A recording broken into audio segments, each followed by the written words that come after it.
우리 예수님께서 십자가에서 죽으셨습니다. 이미 돌아가신 상태입니다.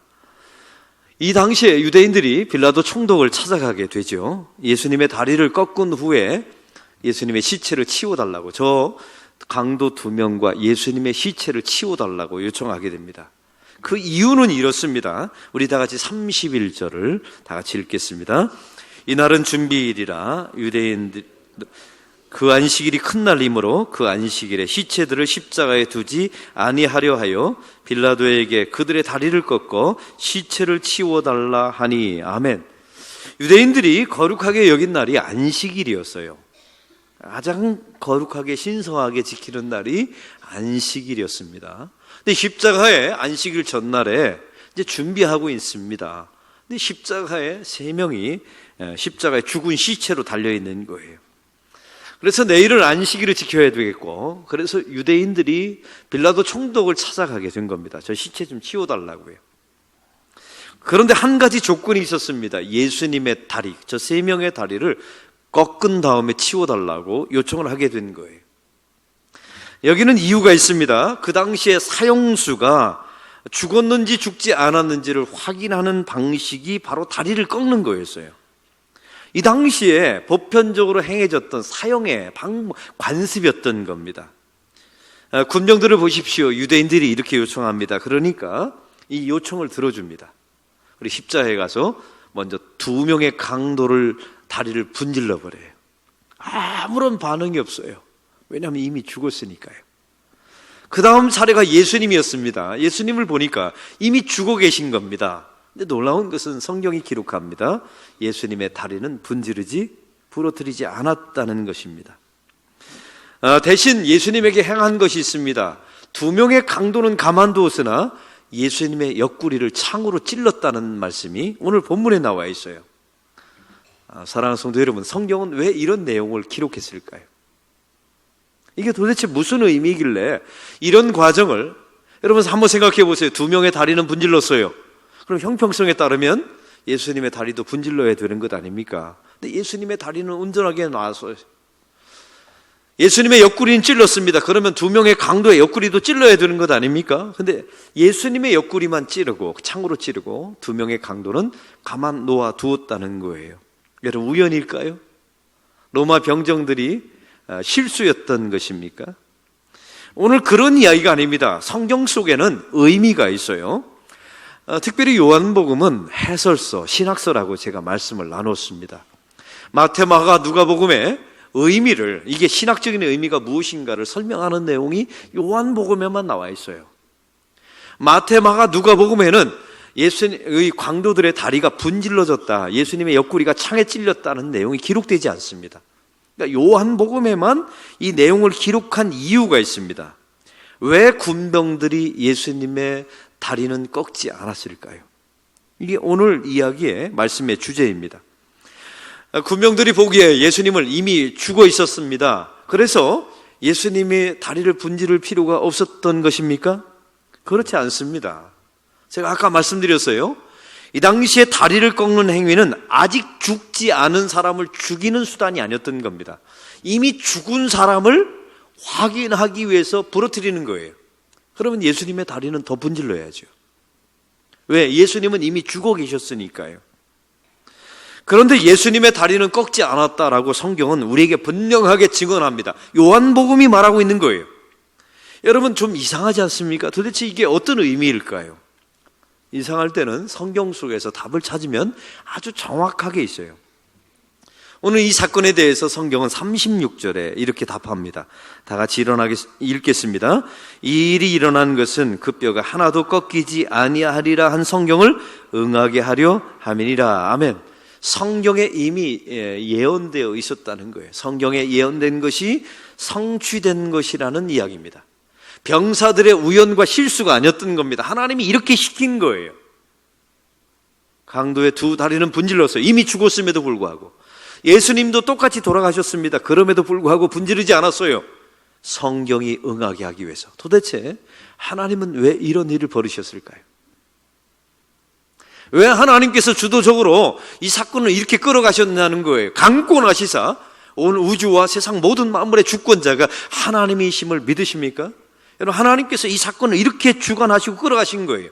이유가 시편 34편 19절에서 20절에 나와 있습니다. 제가 읽겠습니다. 그 모든 고난에서, 제가 읽겠습니다. 의인은 고난이 많으나 여호와께서 그 모든 고난에서 건지시는도다.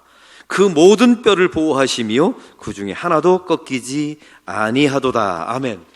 오늘 말씀에 가장 중요한 주제가 있습니다. 한번 따라해 봅시다. 의인은 고난을 받으나. 의인은 고난을 받으나.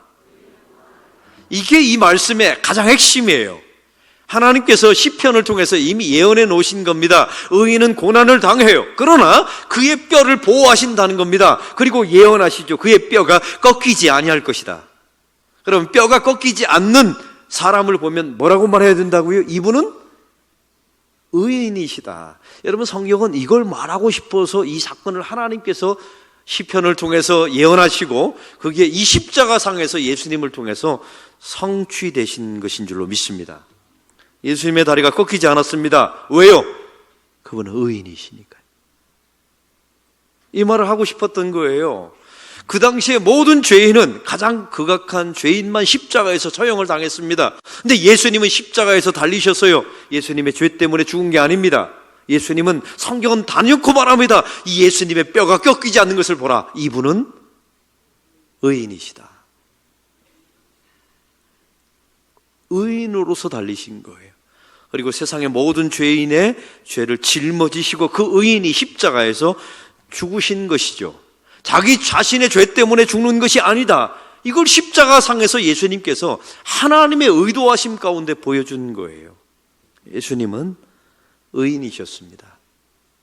예수님은 자기 자신의 죄가 없으셨죠. 자기 자신의 죄 때문에 죽은 것이 아니었던 겁니다.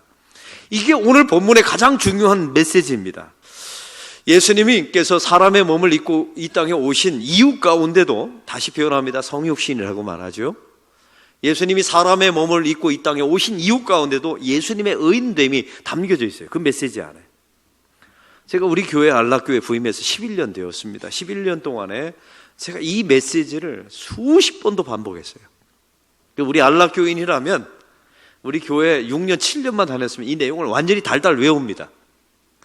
여러분, 이 말씀, 예수님께서 사람의 몸을 입고 오신 그 사건, 그 성탄절의 의미 가운데 예수님의 의로움이 담겨져 있어요. 제가 증명해 보겠습니다.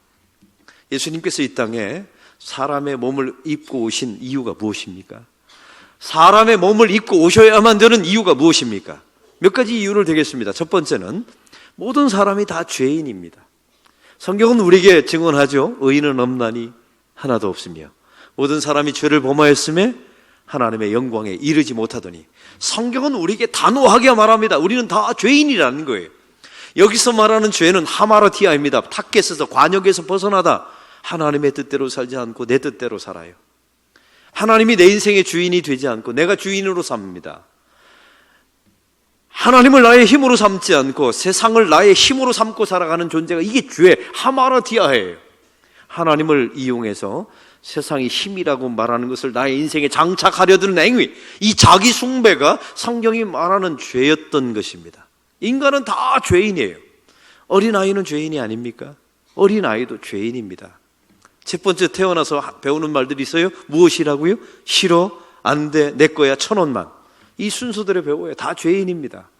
아이가 태어나서 나 사랑할래요, 섬길래요 라고 말하면 얘는 정신병 걸린 아이예요. 그래서 인간은 다, 어린아이도 죄인입니다. 오늘 유아세례 왜 받을까요? 유아세례 왜 받는 것입니까? 죄인이니까 받는 거예요. 할렐루야. 이게 죄인이니까 죄 씻음을 위해서 받는 게 유아세례 아닙니까? 그러니까 어린아이도 죄인인 거예요. 원죄를 가지고 있죠. 사람은요, 의로운 일을 하려면 결심하고 결심해야 의로운 일이 돼요. 여러분, 새벽기도 나오려고 안 하던 사람이 한번 해보세요. 결심하고 결심해야 됩니다. 또 그것도 오래도 못해요. 이상하죠? 근데 죄 짓는 일은 결심하지 않아도 자동적으로 돼요. 우리는 죄인이 맞는 겁니다. 의로운 일은 아무리 해도 중독이 안 돼요. 죄 짓는 일은 한 번만 해도 중독이 됩니다. 우리가 죄 안 짓는 방법은 딱 한 가지밖에 없어요. 죽는 겁니다. 그래서 하나님이 우리를 죽여서 천국 데려가신 이유가 거기 있어요. 살려서 데려갔다가는 천국 가서 죄지으니 또 죄지으니까. 그래서 완전히 죄 못 짓게 죽여서 데려가시는 겁니다.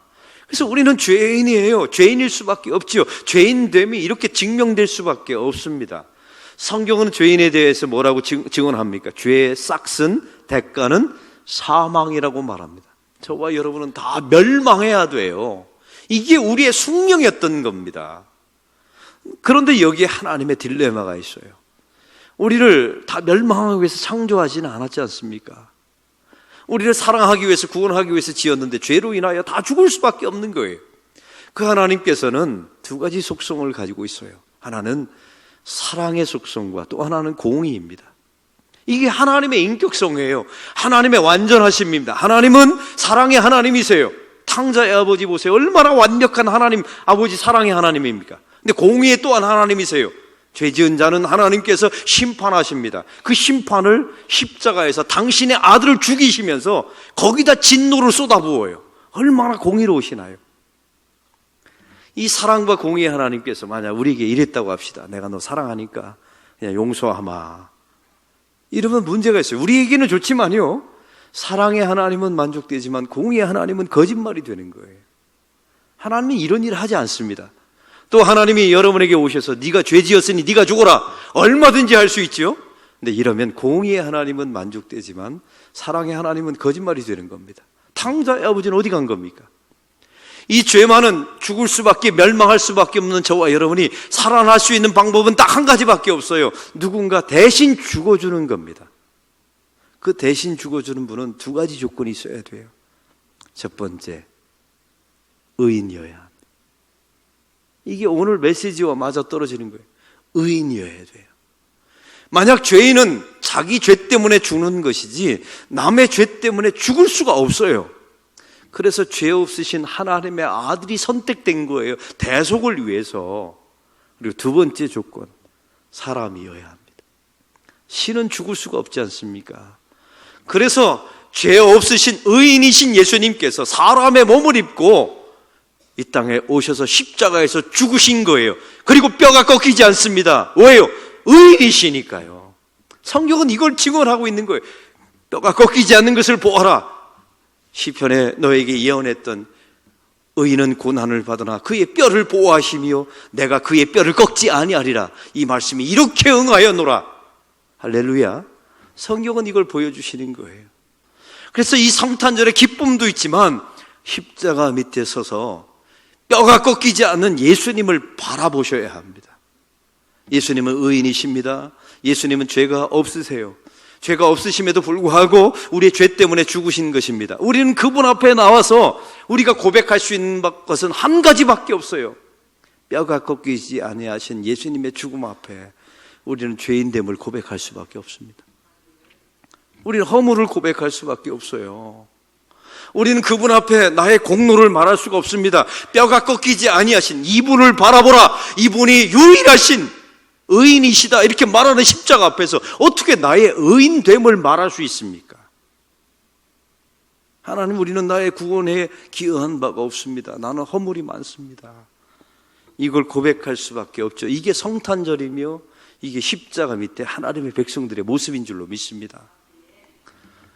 사랑하는 성도 여러분, 우리 성도의 신앙의 뼈대 기초가 무엇이라고 생각하십니까? 교회를 열심히 하는 것 아닙니다. 직분 갖는 것 아니에요. 소중하지만 나쁜 건 아니에요. 그러나 가장 소중한 것은 날마다 십자가 밑에 서서 뼈가 꺾이지 아니하신 그 예수님을 바라보면서 우리의 죄인됨을 날마다 고백하시는 것이 신앙의 가장 큰 기초입니다. 뿌리예요. 이게 교회의 기둥입니다. 여러분, 우리가 연말을 맞이하면서 교회에 헌신된 사역자들이 많이 있습니다. 우리 교회가 건축하면서 얼마나 또 열심히 헌금하고 이랬는지 몰라요. 소중합니다. 귀합니다. 하늘의 상급이 있을 거예요. 그러나 이 모든 사역의 기초는 뼈가 꺾이지 아니하신 십자가에 달리신 예수님을 바라보는 거예요. 그리고 그 예수님 밑에서 하나님, 우리는 나의 공로를 말할 수 없는 죄인입니다. 이걸 고백하는 것이 성도입니다. 여러분, 교회 사역도 마찬가지입니다. 우리 교회 안에서 일 열심히 하죠. 직분도 있죠. 헌신합니다. 헌금도 합니다. 그러나 가장 중요한 것은 이 성탄절과 십자가 밑에서 우리는 항상 우리 죄인됨을, 뼈가 꺾이지 않는 예수님을 깊이 바라보시기 바랍니다. 우리 성경이 증언하듯 이분이 의인이시다. 그 의인 되신 예수님께서 십자가에서 왜 죽으셨는지 기억하라는 메시지인 줄로 믿습니다. 여러분, 이것이 시편에만 예언된 게 아니에요. 출애굽기 12장 46절에 보면 우리 하나님께서 모세와 아론에게 유월절 규례를 말씀하십니다. 그 말씀을 제가 읽겠습니다. 한 집에서 먹되, 이제 어린 양을 잡았죠. 어린 양을 잡으면 피는 제사로 드리고 그다음에 고기를 먹습니다. 제가 읽겠습니다. 한 집에서 먹되 그 고기를 조금도 집 밖으로 내지 말고 뼈도 꺾지 말지니. 이 마지막 말씀에 주의하셔야 돼요. 뼈도 꺾지 말지니. 유월절은 누구를 상징하는 어린 양입니까? 이 땅에 오실 메시아 예수님을 상징하는 어린 양이 십자가에서 죽으심을 표현하는 유월절 절기에 그의 피는 문설주에 발라지게 되었죠. 그때 문설주에 발라진 그 집마다 죽음의 영이 건너뜁니다. 그 집 안에 장자는 살아나요. 근데 성경은 말합니다. 그 어린 양의 뼈는 꺾지 말라. 여러분, 구약만 읽으면 도대체 이게 무슨 얘기인지 몰라요. 도대체 어린 양의 뼈를 왜 꺾지? 통째로 삶아야 곰탕이 된다는 말인가? 별 얘기를 다 해요. 그러나 이게 십자가를 바라보면 명확하게 드러나는 겁니다. 그 어린 양이, 구약의 유월절에 나타났던 대속의 어린 양이 바로 십자가에 달린 예수 그리스도이시다. 그분의 뼈가 꺾이지 않았음을 보아라. 이분이 바로 의인이시다. 의인은 고난을 받으나 그의 뼈를 내가 보호할 것이며 그의 뼈가 하나도 꺾이지 아니하리라. 이걸 성취해 주신 것입니다. 우리의 삶 속에 열매가 있으려면 가정도 마찬가지입니다. 여러분, 쎄 빠지게 돈 벌어다 주면 가정이 잘 되는 게 아니에요.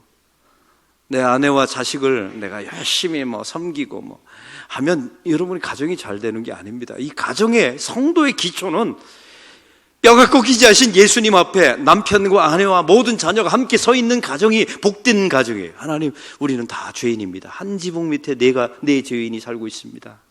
허물밖에 없습니다. 우리는 말하면 찌릅니다.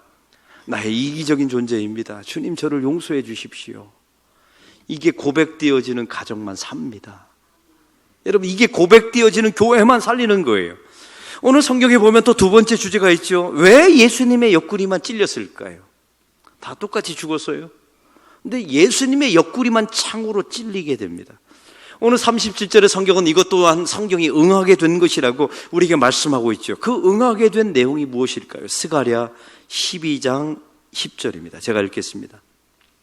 내가 다윗의 집과 예루살렘 거민에게 은총과 간구하는 심령을 부어주리니 그들이 그 찌른 바 그를 바라보고 그를 위하여 애통하기를 독자를 위하여 애통하듯 하며 그를 위하여 통곡하기를 장자를 위하여 통곡하듯 하리로다. 여러분, 이 말씀에 가장 중요한 단어가 있습니다. 그들이 그 찌른 바 그를 바라보고, 그들이 그 찌른 바 그를 바라보고. 이 말을 세번역 성경과 쉬운 성경으로 말해볼까요? 예수님께서 언젠가 십자가에 달리셔서 창에 찔리실 것을 스가랴 12장은 예언해 놓았어요. 그런데 성경은 우리에게 말합니다. 그 십자가에 달린 메시아를 찌른 사람은 유대 병정이 아니라 합니다. 유대인들이 아니라는 거예요. 바로 너라고 스가랴서는 우리에게 증언하고 있는 겁니다. 바로 윤 목사라고, 여러분이라고 성경은 이 말씀을 전하고 있는 거예요. 이 말씀을 통해서 우리에게 주는 메시지가 있죠. 우리는 예수님께서 뼈가 꺾이지 않는 모습을 이미 성경 요한복음을 통해서 봅니다. 그분은 의인이십니다. 우리는 죄인입니다. 나의 공로를 그 십자가 뼈가 꺾이지 않은 예수님 앞에서 나의 공로와 의로움을 말할 수 없는 존재들이에요. 예수님의 십자가 의미가 그렇습니다. 근데 우리는 그 십자가 밑에서 뭐라고 고백해야 합니까? 예수님을 찌른 자가 바로, 그 의인을 찌른 자가 바로 저입니다. 이렇게 고백하는 것이 이 대림절 성탄절의 의미이며 십자가의 의미라는 거예요. 사랑하는 성도 여러분, 이 대림절 성탄절과 십자가는 오버랩 되어야 합니다. 왜요? 아기 예수님이 오신 목적이 바로 이것이었으니까요. 그리고 우리에게 분명하게 증언합니다. 하나님의 은총이 임한 사람, 누가 애통합니까? 여러분, 십자가 밑에서 예수님은 뼈가 꺾이지 아니하신 의인이시며 나는 죄인입니다 라고 고백하는 사람만 애통해요. 누가 십자가 밑에서 통곡합니까? 내가 예수님을 찌른 자입니다 라고 말하는 사람만 십자가 밑에서 통곡하는 거예요. 이건 누가 해낼까요? 이건 당신의 백성들만 해내는 겁니다. 뼈가 꺾이지 아니하신 예수님 앞에 이 대림절 기간에 우리 죄인됨을 날마다 고백하는 여러분의 가정과 우리 교회가 되길 소망합니다. 그리고 내가 예수님의 옆구리를 찌른 자입니다. 이걸 고백하면 그 가정은 삽니다. 이걸 고백하는 아버지를 만나면 그 자녀는 반드시 살아납니다. 이걸 고백하는 교회 중직자를 만나면 그 교회는 반드시 부흥합니다. 여러분, 제가 11년 전에 우리 교회 부임했어요. 우리 교회는 참 좋은 교회였습니다. 그런데 이게 지도자들과 교회 공동체 안에 이런 습성이 있더라고요. 당회를 하는데 장로님들끼리 멱살을 잡고 나가더라고요. 서로 세상에서 써먹을 수 없는 쌍욕을 하면서. 저는 아주 시급했습니다. 도대체 이런 일이 어떻게 벌어질까, 교회 안에서. 근데 놀라운 사실은 또 그 다음 주에 보니까 또 두 분이 웃고 앉아 계세요. 이런 일이 벌어졌어요. 근데 11년이 지난 후 우리 교회 당회는 어떻게 바뀐 줄 아십니까? 열띤 토론합니다. 어떤 때는 감정이 약간 있을 때도 있어요. 요구는 아예 없어졌어요. 멱살 잡고 이런 것도 없어요. 우리는 누가 발표하면 참 감사합니다. 쉐어하면, 큐티 쉐어하면 감사합니다. 칭찬하죠. 그리고 어떤 문제가 있을 때마다 경론을 벌입니다. 감정을 벌이면 끝나고 나서 목사님, 제가 잘못된 선택일 수도 있습니다. 목사님이 결정하시면 따르겠습니다. 이런 장로님들도 계세요. 또 어떤 분은 그 당회 석상에서 열띤 토론을 하다 보니까 막 감정이 약간 있을 수 있잖아요. 흥분할 수 있잖아요. 끝나고 나면 목사님, 제가 흥분해서 죄송합니다. 저의 허물입니다. 그러면 저는 또 뭐라고 문자 보낼까요? 또한 저의 허물이기도 합니다. 제가 당회를 잘 인도하지 못해서. 또 이렇게 되었네요. 왜 놀라지 않으세요? 11년 만에 이렇게 우리 교회가 바뀌었는데. 여러분, 이 바뀐 이유가 뭐라고 생각하십니까? 뼈가 꺾이지 않는 예수님의 십자가 밑에 서면 이런 일이 이루어집니다. 여러분, 뼈가 꺾이지 않은 이분만 인류 가운데 유일하신 의인이시다. 그 뼈가 꺾이지 아니하신 예수님 앞에 서면 우리는 죄인됨을 고백할 수밖에 없어요. 그리고 예수님만, 두 강도는 빼놓고 예수님만 창에 찔렸죠. 그가 찌른 바 그를 보았나니, 주님, 제가 그 예수님을 찌른 장본인입니다. 이걸 고백하게 되면 저는 이런 나라는 하나님께서 반드시 살려주시라고 믿습니다. 우리는 다 동일한 죄인입니다. 죄인이 누가 누구를 욕합니까? 여러분, 죄인이 누가 누구를 탓합니까? 가정 안에서 누구의 탓을 하겠습니까? 교회도 마찬가지입니다. 여러분의 가정과 교회가 살려면, 여러분 망가지는 교회를 보면 다 특징들이 있어요. 아주 공통된 특징이. 내 뼈가 꺾이지 않았다고 자랑질하는. 여러분, 뼈가 꺾이지 않는 분은 오직 예수님 한 분뿐이세요. 우리는 가정에 살지 않습니까? 다 한 지붕 밑에 네 죄인이 아주 복잡하게 사는 겁니다. 여러분, 뼈가 꺾이지 아니하신 예수님 밑에 우리가 죄인됨을 고백하고 내가 예수님을 찌른 자입니다. 의인 예수를 찌른 자입니다 라고 고백한다면 그 가정은 반드시 삽니다. 그 교회는 반드시 하나님께서 살려내십니다. 세상의 교회가 아무리 힘들어도 그 교회만큼은 하나님이 살려내십니다. 2000년 동안 교회가 그렇게 살아남은 거예요.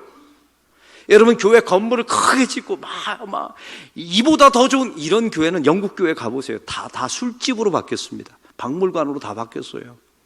그러나 뼈가 꺾이지 아니하신 예수님을 바라보며 이분만 의인이시고 우리가 죄인입니다. 내가 의인을 찔렀도다.